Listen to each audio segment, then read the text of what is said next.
नमस्कार। चुनाव शुरू हो चुके हैं। चुनाव की तारीखें चुनाव आयोग ने घोषित कर दी और अब ये पूछा जा रहा है, जो चुनाव आयोग की तारीखें घोषित करने के तुरंत साथ ओपिनियन पोल आए तो इनका मतलब क्या निकाला जाए। और उसमें जो बात सामने आ रही है कि एक सर्वे ने एनडीए की सरकार बना दी है, लेकिन एक सर्वे ऐसा भी है जो एनडीए को भी सरकार बनाते हुए नहीं दिखा रहा है। अब दो तीन बड़े सवाल उठते हैं कि क्या ब्रांड नरेंद्र मोदी वो कहाँ है?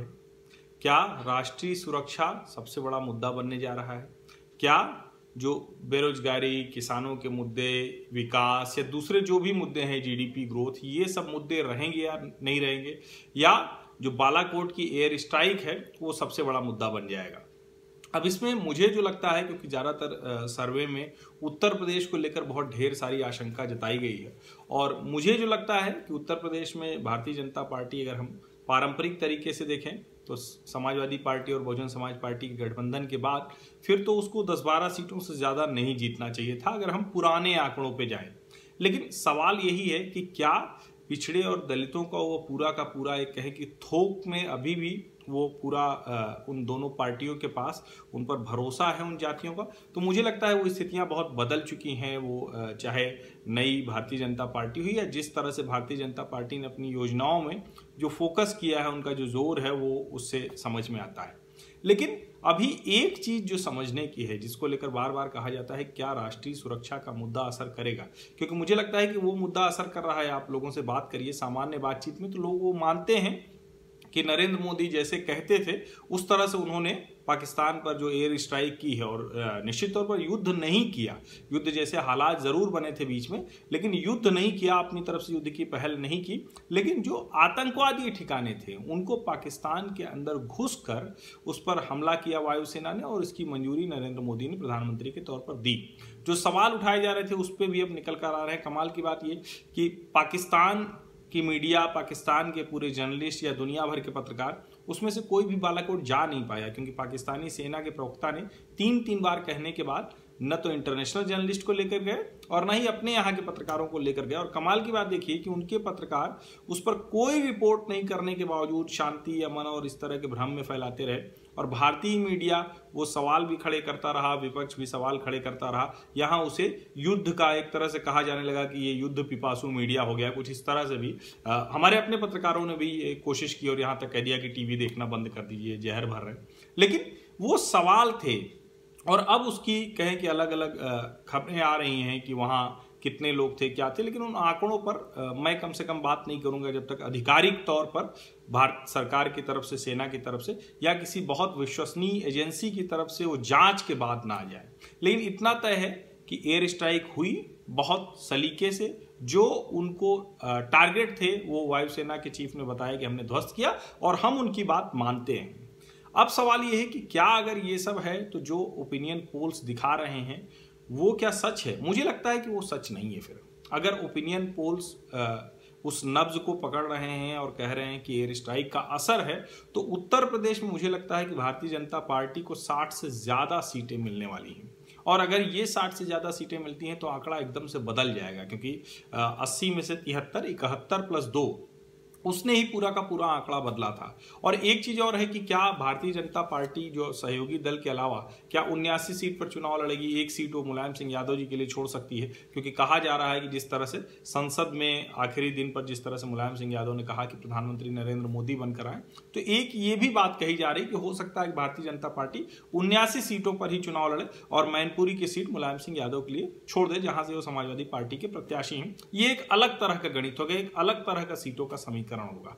एक और जो बात है जिसको आंकड़ों के तौर पर समझना चाहिए, मैं ऐसे ही पढ़ रहा था कि पुराने इतिहास के चुनाव, इंदिरा गांधी और नरेंद्र मोदी, इन दोनों की तुलना कई बार होती है। हालांकि कांग्रेस निश्चित तौर पर कभी नहीं चाहेगी कि उसके सबसे ताकतवर नेतृत्व को ऐसे जो विपक्ष में सबसे ताकतवर नेतृत्व है, यानी जो सत्ता है नरेंद्र मोदी के पास, उनसे तुलना की जाए। इसीलिए वो बहुत जल्दी उनके प्रवक्ता नाराज होते हैं टीवी चैनलों पर। लेकिन आम जनता वो इस तरह से नहीं देखती है। उसको दो नेता दिखते हैं, दोनों के बीच में कुछ समानताएं दिखती हैं, कुछ ज्यादातर समानताएं नहीं है, कुछ समानताएं ही हैं, लेकिन उसको देखते। तो मैं वो खोज रहा था तो एक और रोचक आंकड़ा मुझे भी मिल गया, समानताएं मिल गई। 1967 के चुनाव में 1967 इंदिरा गांधी चुनाव लड़ती हैं और इंदिरा गांधी की अगुवाई वाली कांग्रेस को 283 सीटें मिलती हैं। उस वक्त सी राजगोपालाचारी, उन्होंने स्वतंत्रता पार्टी बनाई थी और वो कांग्रेस की नीतियों के खिलाफ और उसकी लड़ाई लड़ते हैं, और उनको मिलती है 44 सीटें। हालांकि 67 ही था जब जनसंघ बहुत मजबूत हुआ था और सीपीआई सीपीएम से आगे चला गया था।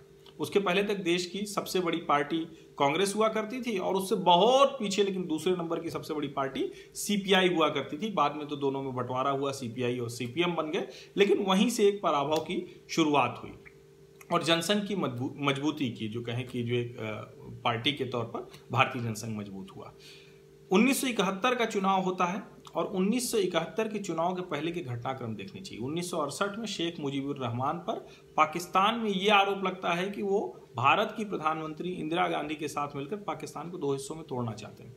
अब किसी भी देश के लिए बहुत अच्छी बात नहीं कि वो पड़ोसी देश को तोड़ने की बात करे, लेकिन जब वहां से आवाजें उठती हैं और उस तरह से, चूंकि बंगाली वहां पहले एक तरह से मूल पाकिस्तान के जो बंगाली मुसलमान थे वही थे, लेकिन उन्हीं को दबाने की कोशिश की गई, उन्हीं के अधिकार छीने गए, उन्हीं को 2 दर्जे का बनाया गया, तो पूर्वी पाकिस्तान अलग हो गया और इस तरह से 2 हिस्सों में जो बटा, तो अब बांग्लादेश इधर हो गया। और उसमें जो इंदिरा गांधी की सरकार ने भूमिका निभाई, हालांकि 1971 के जब चुनाव हुए, जब जीते, तब युद्ध नहीं हुआ था, युद्ध जैसे हालात थे, लेकिन 68 की घटना में इसलिए जिक्र कर रहा हूं कि युद्ध जैसे हालात लगातार थे और 1971 में उसका फायदा इंदिरा गांधी को मिला। इंदिरा गांधी भी कहती कि हमें युद्ध नहीं, सिर्फ युद्ध नहीं जीतना है, युद्ध तो जीतना ही जीतना है, उसके साथ और क्षेत्रों में भी हमें कई तकनीक में, उत्पादन में, विज्ञान में, हर चीज में, खेलकूद में, हर चीज में आगे जाना है। जिस रफ्तार से हम तरक्की कर रहे हैं उसकी 4 गुना रफ्तार से करना है। लगभग ऐसी ही बात नरेंद्र मोदी भी करते हैं। और आज युद्ध जैसे हालात हैं, तनाव है, युद्ध नहीं हो रहा है, युद्ध शायद होगा भी नहीं और होना भी नहीं चाहिए किसी भी, कम से कम आज की दुनिया में युद्ध 2 देशों के बीच नहीं होना चाहिए। लेकिन जो वहां के हालात हैं, जिस तरह से पाकिस्तान में इमरान खान पपेट हैं सेना की और आईएसआई की, उनका जोर नहीं चलता आतंकवादियों पे, ऐसे में शायद भारत ने जो एयर स्ट्राइक की है, इस तरह के और ढेर सारे हमले होंगे, इस तरह की चीजें हो सकती हैं और दुनिया का समर्थन उन्हें मिल रहा है। युद्ध कर लेना आज की स्थिति में आसान नहीं है, अमेरिका और दूसरे देश दबाव बनाते हैं, लेकिन आज वो भारत के साथ खड़े हुए, यूनाइटेड नेशंस में भी भारत की उस मुहिम को समर्थन मिला, इस तरह की चीजें हुई। और इसीलिए मैं कह रहा हूं कि 1967 और 2014 एक जैसी स्थिति थी। 1967 में इंदिरा गांधी की अगुवाई वाली कांग्रेस 283, सी राजगोपालाचारी की स्वतंत्रता पार्टी 44, भारतीय जनता पार्टी मोदी वाली जो थी 2014 में 282-83 सीटें और कांग्रेस 44। 2019 में क्या होगा, अब इसका अनुमान अभी कोई लगा नहीं सकता, लेकिन 1971 में क्या हुआ था जब युद्ध जैसे हालात थे पाकिस्तान से और जब बांग्लादेश अलग हुआ। अभी आजकल लोग बालाकोट कहते हैं कि बलूचिस्तान भी आज नहीं तो कल अलग करेंगे मोदी जी, इस तरह की भावनाएं लोगों में बनती हैं और वो इसीलिए क्योंकि वो आतंकवादी हरकतें बंद नहीं कर रहा है, कम नहीं कर रहा है। तो जब तक वो एक तरह से कमजोर खुद नहीं होगा तब तक वो नहीं शायद स्थितियां वहां सुधरेंगी। तो उसके हालांकि मैं बार बार कह रहा हूं कि किसी भी देश को पड़ोसी देश के टूटने की कामना नहीं करनी चाहिए। इंदिरा गांधी को 1971 में मिली थी 352 सीटें और इसीलिए फिर से मैं कह रहा हूं, उत्तर प्रदेश में अगर एयर स्ट्राइक का मुद्दा है, लोगों के मन में आया है, जो कि दिख रहा है, तो 60 से ज्यादा सीटें जीतने जा रही है भारतीय जनता पार्टी। कितनी होंगी 60 से ज्यादा ये पक्के तौर पर नहीं, लेकिन निश्चित तौर पर 60 से ज्यादा। और जिस तरह से बंगाल, उड़ीसा, इन दोनों ही राज्यों में जो मुख्य विपक्षी की भूमिका कांग्रेस को निभानी थी, जो लड़ सकती थी ममता बनर्जी के खिलाफ और नवीन पटनायक के खिलाफ, वो जो उसे सॉफ्ट रहना पड़ रहा है कि कल को अगर बार्गेन करना हो सकता, उसका फायदा भी भारतीय जनता पार्टी को मिल रहा है। ये ओपिनियन पोल्स में दिख रहा है। और कुल मिलाकर अगर हम कहें तो जिस तरह की स्थितियां बनती हुई दिख रही हैं, उसमें भारतीय जनता पार्टी और नरेंद्र मोदी के लिए बेहतर स्थिति है, क्योंकि ब्रांड नरेंद्र मोदी में अभी भी देश की जनता का भरोसा बना हुआ है। और जिन किसान, नौजवान, बेरोजगारी, आर्थिक तरक्की, इन सबके समाधान की बात करते हैं, जो मैं मानता हूं कि 1991 के बाद इस देश में कोई भी सरकारी नीति अलग नहीं रही है, सब वैसी ही रही। बीच में सोनिया गांधी के दबाव में कर्ज माफी जैसी बेवकूफी की नीतियां लागू की गई, जिसको नरेंद्र मोदी की ने भी कई जगह पर लागू किया, लेकिन उन्होंने कोर्स करेक्शन किया। कुल मिलाकर रास्ता वही है और उस समाधान के रास्ते पर नरेंद्र मोदी खुद को बताने में कामयाब रहे हैं कि हम सबसे ज्यादा चले हैं, बेहतर चले हैं और यही सबसे बड़ा चुनाव का मुद्दा होगा।